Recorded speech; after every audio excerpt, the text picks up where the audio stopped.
Summoning Jutsu! His opponent is Neji. These final rounds are nothing like the preliminaries, as Naruto will find out, if he hasn't already. Well, this sucks. Iruka should have been granted a substitute or permission to cancel his class. Out of everybody in the village, Iruka is the one person who should be there to support Naruto. I'ma just slide this in here real quick. I like the anime version of this scene more because instead of sitting at his desk and thinking to himself, Iruka walks over to the window, which doubles as him looking out of it, plus looking at his reflection. I probably sound like a Pokemon by now, but considering how many times I've repeated myself, I'ma keep doing it. How the hell is this even possible? There's some ninja who are presumably Chunin standing guard near the border, but where the hell are the Inuzuka, the Hyuga, and the Aburame? Where are they? The moment Kabuto showed up, he should have been flagged and rushed by several ninja. It literally takes one Hyuga to be on that side of the arena to see Kabuto kill that genin. There aren't even guards standing outside of the tournament arena. It seems Konoha's defense strategy is literally dress genin up in Anbu uniforms to hopefully deter any intruders.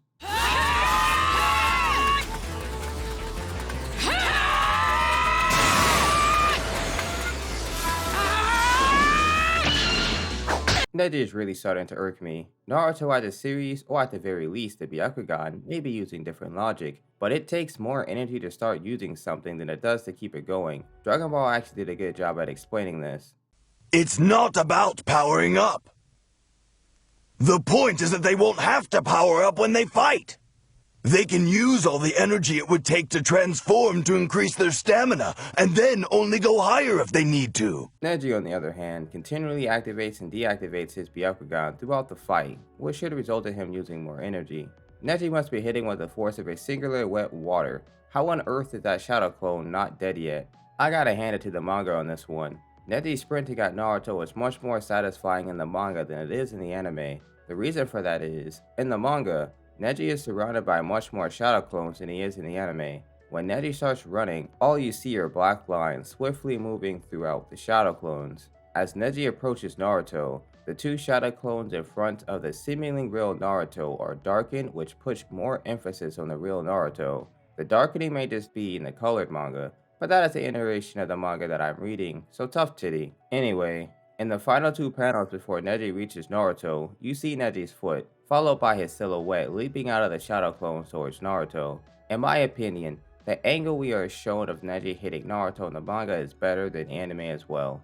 In the anime, Neji is on some Frieza level, the planet will be destroyed in 5 minutes type energy. It feels like he's running a lap around the planet to charge up an infinite mass gentle fist to strike Naruto with. It takes Neji a full 15 seconds just to hit Naruto. I actually went to watch that scene from Justice League Unlimited, at least I think it was Unlimited, in which the Flash ran around the planet numerous times in order to build up enough speed to infinite mass punch Brainiac. With each revolution around the planet, the Flash clocked in faster than 15 seconds, and it was much more entertaining to watch. If the anime was going to have Neji run for 15 seconds, they have to use slow motion. No debate. You're the one keeping out of range for fear of my striking your chakra points. Like this. The more the others attack, the more you stand out for holding back.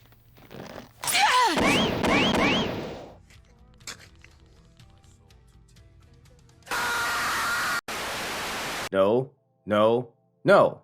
I refuse. I don't care what level of genjutsu you cast on me. This does not make sense. This is non-canon as far as I'm concerned. Neji literally just speed blitzed Naruto and struck one of his Senketsu points. Considering Neji hit a shadow clone, how on earth is it coughing up blood? Is Naruto actively using the transformation jutsu on his spit? And more importantly, why is it still alive? It makes no sense. You can write off the previous scenes as Neji slapboxing the shadow clones instead of trying to one-shot them. However, Neji struck Naruto with the intent to disable his flow of chakra and thus dissipate his clones. Yet somehow, Naruto's shadow clone tanked Neji's gentle fist, coughed up anime blood onto the ground, laughed, then delivered a one-liner before intentionally dissipating. An even bigger meme is made out of Neji because apparently, even though his Byakugan is activated, he didn't notice the two Naruto was standing still directly behind him. You thought I'd be too much of a chicken to attack you myself? Well, think again! Ha! Got it!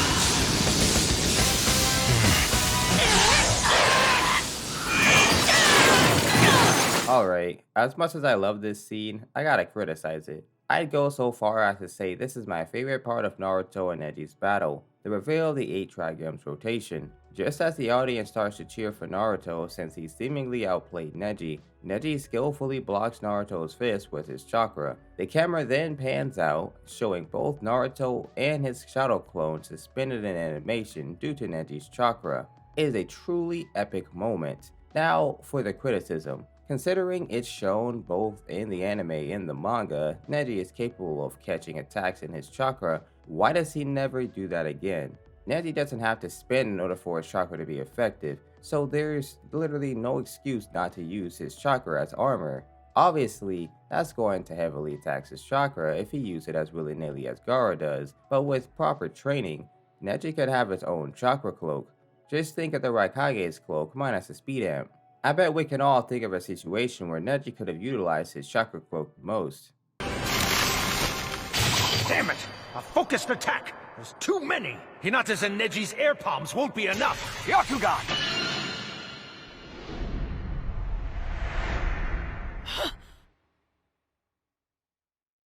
That literally didn't have to happen. Neji can still spin despite being in the air. In fact, he probably wouldn't have even needed to spin if he focused all of his chakra exactly where the giant splinters were going to hit him. As a kid, Neji was already making up strategies like this on the fly, but now as an adult, he gets bopped upside the head with plot-induced stupidity and dies. Make it make sense, Kishimoto. Oh, and before I proceed, a neat little detail is you can see a faint blue aura appear around Neji as he continues to channel his rotation. Huh? What the heck was that? Did you really think you'd won? Oh, thank God. You guys probably don't give a damn, but it brings a smile to my face seeing Neji keep his Byakugan activated. Because sure enough, in the manga, he deactivated them once again. But Neji's mastery of the Gentle Fist Taijutsu is so great that he can emit chakra from several places, warding off simultaneous attacks from multiple directions. It's an ultimate defense, even more impenetrable than Gaara's shell of sand.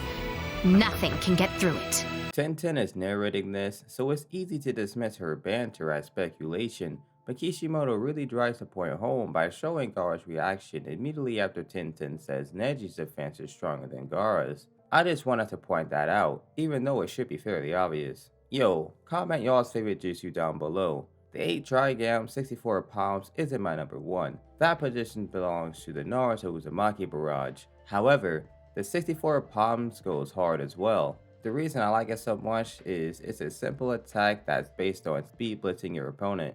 I have now struck all 64 of your chakra points. You're lucky to still be breathing. Come on! Well, must be frustrating to realize how utterly hopeless it all was. This little dream of yours. I'ma keep it several bucktillions. The manga handled this section way better. It's not even about the angles or anything like that. It's strictly the dialogue. I didn't catch this all the other times I watched the anime, but this line stuck out like a sore thumb. I have now struck all 64 of your chakra points. I have struck all 64 of your chakra points. I thought there were 361 Tenketsu points throughout the body. Then to make matters worse, Neji says this. You're lucky to still be breathing. That doesn't even sound very tough at all. Not to mention, Neji had a 0% kill rate with the 64 palms. I don't think there's any evidence that anyone has ever died from it either. The best pieces of evidence we have are Hinata and the guy Hiyashi one-taps. The manga made Neji seem like an absolute mad lad. The dialogue is just flat out better. Neji doesn't say he pressed all 64 of Naruto's chakra points. Instead, he says he pressed 64 of them. Neji's dialogue in the manga also makes him more unlikable. Anime Neji is still an a-hole, don't get me wrong, but the manga is simply built different. Man literally said, "Here on your knees before my immutable strength." I know I can't be the only one who started praying for plot armor to kick in so Naruto could give Neji the beatdown. This here is beautiful.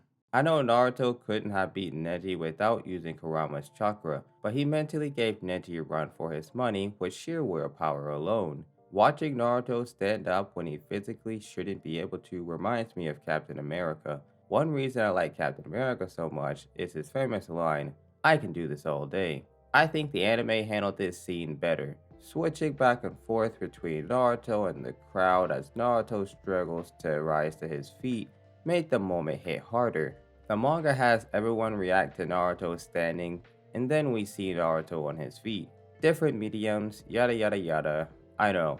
What I like most about the anime adaptation is Neji's reaction. He sounds extremely hurt, just like you'd expect him to be. He just hit Naruto with his strongest attack, and Naruto stood right back up. To put what I'm saying into perspective, manga Neji isn't nearly as expressive. He's more like, "Nani? But how? That's impossible," compared to the anime. Impossible? How could he? If I hit someone with my strongest attack and they stood right back up, smiled, and hit me with a one-liner, I'd react the exact same way. Hinata, you gonna be alright? You need some water or something? Let me have a look at her. Who are you? It's all right. You can trust me. Kabuto's approach in the anime is much better than his approach in the manga. In the manga, Kabuto sounds suspicious as hell. It's surprising that Kiba even followed Kabuto up the stairs. While we're still in compare and contrast mode, anime Naruto's retort to Neji sounds better because of his opener. Manga Naruto stammers while saying, "Shut up, I do alright," which sounds kinda lame if you ask me. Here's anime Naruto. Stop this madness. You'll only get more of the same. I have nothing against you personally. Huh, that's touching. You're gonna make me cry. Anyway, I've got plenty against you. Naruto also waits for Neji to finish speaking in the anime versus interrupting him. That probably isn't a big deal to you guys, but it is to me. Very well. As you're so interested, I'll tell you about it.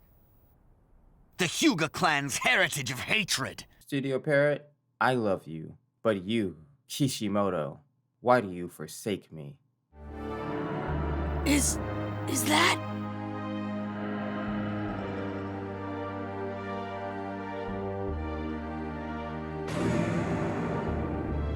Shout out to Hiyashi. You can tell he's no longer a cheeky bastard at this point in the story. Harrison, on the other hand, well, just look at him. He's like, "Yep, this is awkward.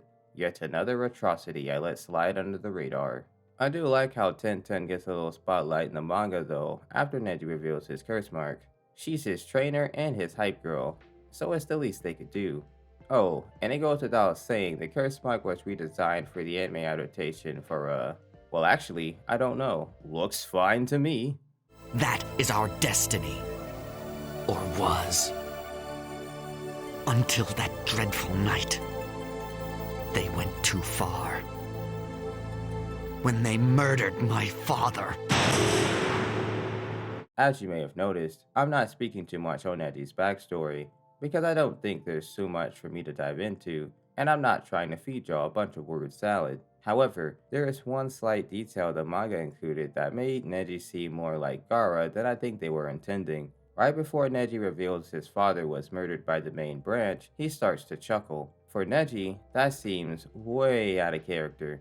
Neji's delivery in the anime seemed much more like his cup of tea. I know some of you guys are probably like, "Well, what are you talking about? Like, LOL. The manga is the literal first iteration of the material. It's canon. The anime doesn't supersede that." And to that I say, go experience 1,000 years of death. Anyway, this is the scene I referenced earlier. Hiyashi one-tapping that guy was completely unnecessary.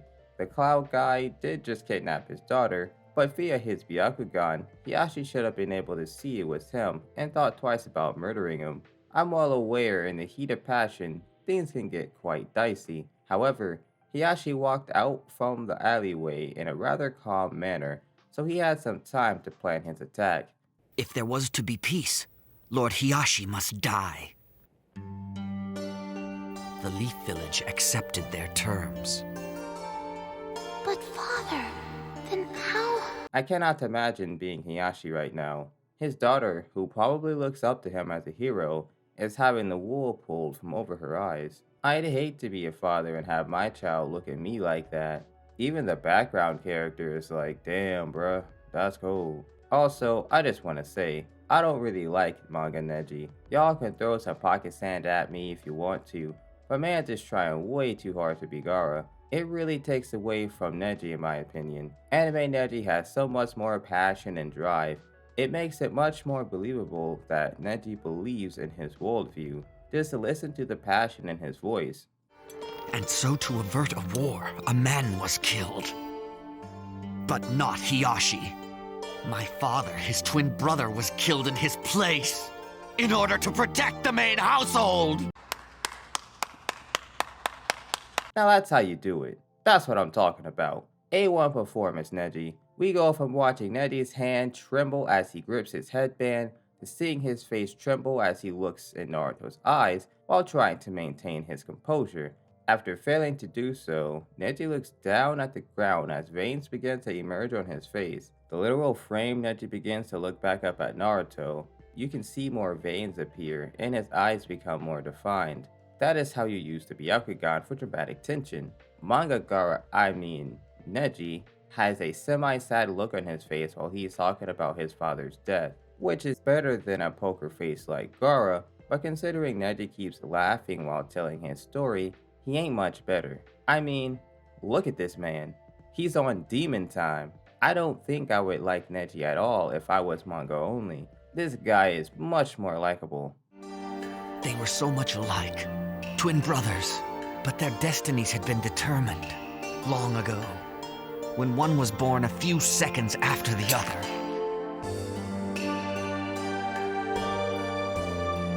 And this match is the same. I can cheer for Naruto while also having sympathy for Neji. That's what the anime allows me to do. The manga, on the other hand, has me hate boner Neji. While you guys are still here, give me that HBO special. If you don't know what that is, that's the Help a Brother Out special. Hit that like and subscribe button so you can help your boy dish out more overanalyzing Naruto content. Y'all stay resolute out there. Deuces.